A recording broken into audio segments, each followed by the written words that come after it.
Every new telescope put up in space has always found something they didn't expect, something new.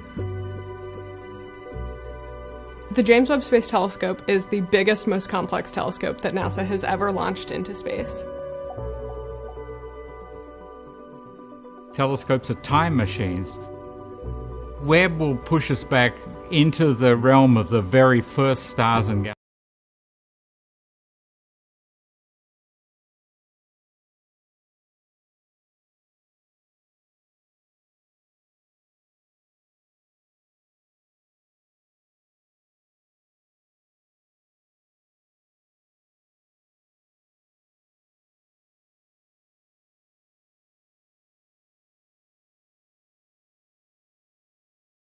Deux, unité, top.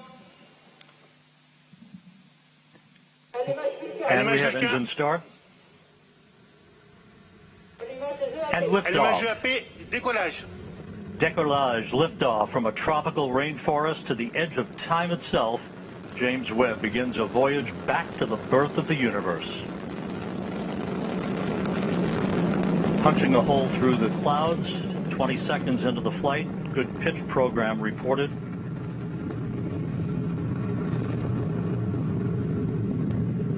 Trajectoire est nominale.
This is a science mission on par with Apollo missions, Space Shuttle, International Space Station, and Hubble missions.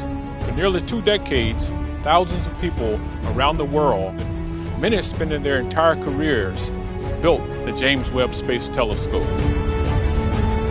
And it all comes down to this.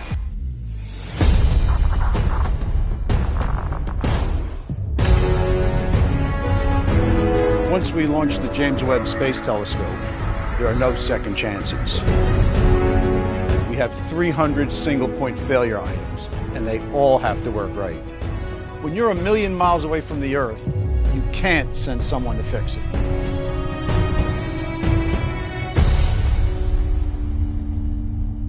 We've never put a telescope this large in space. We want to see distant parts of the universe humans have never seen before. Looking back in time almost 14 billion years to see the first galaxies that formed after the Big Bang. And we want to search for the building blocks of life in the atmospheres of planets orbiting distant stars. To unfold the history of the universe, we must first unfold this telescope. This is the largest primary mirror, the largest sun shield, and the most powerful space telescope ever built. And yet, this large telescope needs to fit inside a 5.4 meter diameter rocket fairing. That's the largest fairing size available on any rocket, and it's the fairing size on our ride to space. The Ariane 5, provided by the European Space Agency, is one of the world's most powerful rockets. To cheat the fairing size limit, we built Webb to fold, like origami, to fit inside the rocket fairing. And this brings us to our most challenging part of this mission, unfolding it in space. This, thank God. Think of what you're doing. You're taking this extraordinarily delicate, precise, state-of-the-art scientific instrument, you're slapping it on a rocket, and for the next 8 minutes, the explosion from that rocket is following you into outer space. Vibrating you, shaking you. Everything that goes into outer space has to live through this environment and work once it gets there without having someone come to fix it.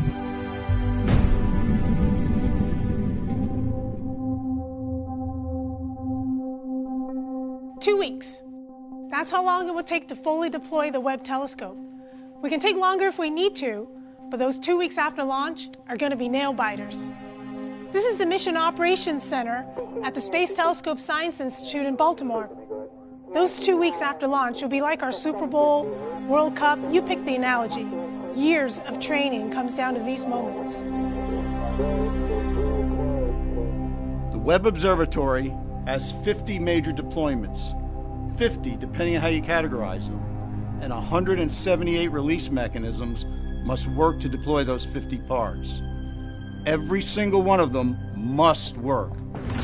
Unfolding Webb is hands down the most complicated spacecraft activity we've ever done. Then again, nothing about Webb is easy. We've never done any of this before. There's nothing simple about sending anything into space. You can't do it without taking risks. This mission is squarely in new spacecraft territory. Webb is the perfect example of science desire driving engineering capability to new frontiers. Webb's unique design was born from reasoned engineering to accomplish its science goals.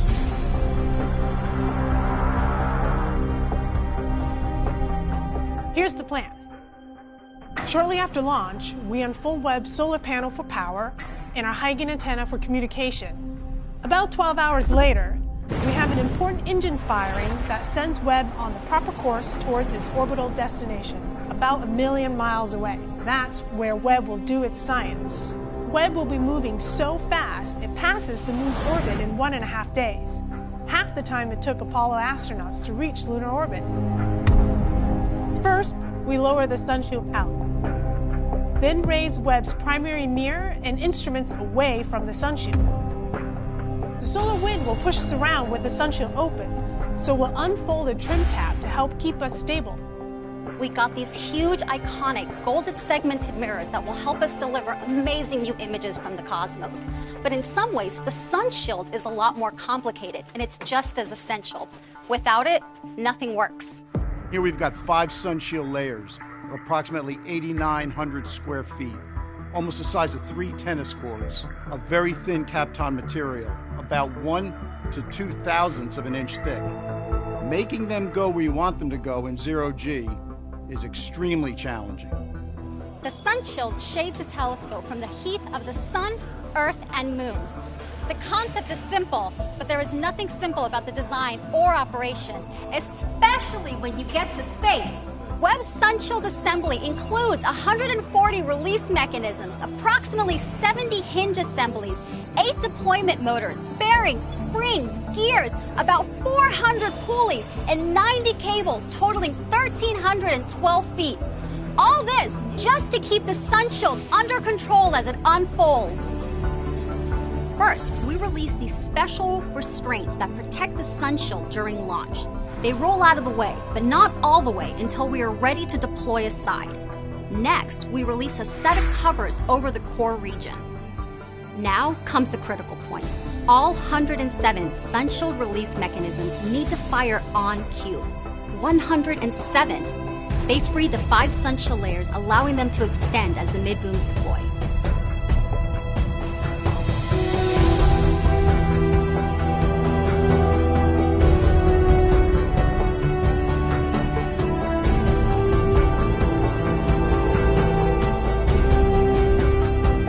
Sunshield fully deployed, we start setting up the optics.